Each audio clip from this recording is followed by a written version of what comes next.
Pada tanggal 17 Maret yang lalu, saya memimpin kunjungan kerja spesifik ke proyek kereta cepat Jakarta-Bandung, tepatnya di kantor pusatnya di Bandung. Nah, pada kesempatan itu, saya juga terkejut ketika direksi dari PT Kereta Cepat Indonesia itu menyampaikan ada pembengkakan biaya atau anggaran untuk pembangunan kereta cepat itu dari sebelumnya sekitar 86,5 triliun menjadi sekitar 115,3 triliun. Nah, sementara untuk tahun ini APBN 2022 itu cuma memberikan penyertaan modal negara sebesar 6 triliun kepada PT Kereta Api Cepat. Nah, yang benar-benar terrealisir hanya 4,5 triliun. Sementara posisi sharing dari pembiayaan itu adalah 60% dari Cina dan 40% dari Indonesia. Nah, dari 40% itu saja kita masih jauh dari harapan untuk bisa memenuhi sekitar 60 triliun yang menjadi kewajiban Indonesia. Nah, kalau ini ditargetkan Juli 2023, ya kita berdoa saja 2023 pada bulan Juli nanti Presiden Jokowi sudah bisa meresmikan kereta cepat Jakarta-Bandung. Namun demikian, pihak Cina itu ternyata tidak sesuai dengan komitmen awal. Komitmen awal itu kan ada dua yang ingin membawa kereta cepat itu, yaitu Jepang dan Cina. Nah, Jepang menyampaikan syarat bahwa harus ada jaminan APBN dalam pembangunan kereta cepat itu. Sementara Cina itu sama sekali tidak mensyaratkan untuk keterlibatan pemerintah melalui APBN. Nah, dari situ kemudian tiba-tiba pada tanggal 17 Maret yang lalu kita disampaikan oleh para direksinya bahwa mengalami pembengkakan menjadi 115 triliun dan selisih itu dibebankan kepada APBN kita.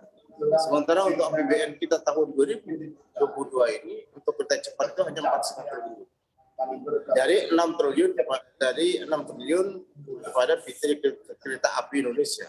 Jadi untuk kereta api Indonesia 1,5 triliun, kemudian 4,5 triliun untuk kereta cepat. Dan bagaimanapun kita berharap proyek ini tidak menjadi mangkrak dan betul-betul bisa bermanfaat bagi roda ekonomi kita. Namun demikian saya ingin menyampaikan beberapa catatan bahwa di dalam pelaksanaannya ada beberapa hal yang mengalami perubahan. Yang semestinya misalnya terminal sebelumnya itu adalah di Bandung, sekarang posisinya sudah menjadi di Padalarang.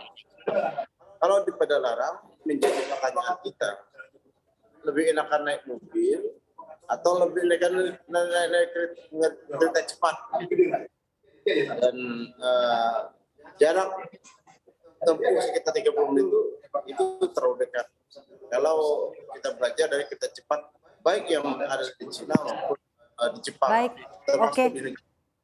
Saya ke Pak Toto, Pak Toto, kondisi force major seperti apa sih Pak sebetulnya yang bisa mendasari satu pihak ini melimpahkan cost overrun pembangunan? Ini masuk akal nggak untuk meminta Indonesia menanggung biaya pembengkakan ini? Ya, ini kan force major-nya itu kan disebabkan karena beberapa faktor utama ya.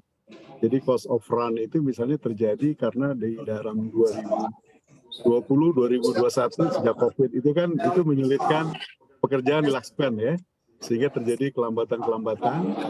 Kemudian juga beberapa proyek yang harus dilaksanakan itu juga terlihat ada kesalahan tanda petik ya dalam planning, sehingga kita tidak ada perbaikan perencanaan ke depan. Contohnya misalnya stasiunnya harus makin terintegrasi dengan moda lain seperti MRT misalnya ya.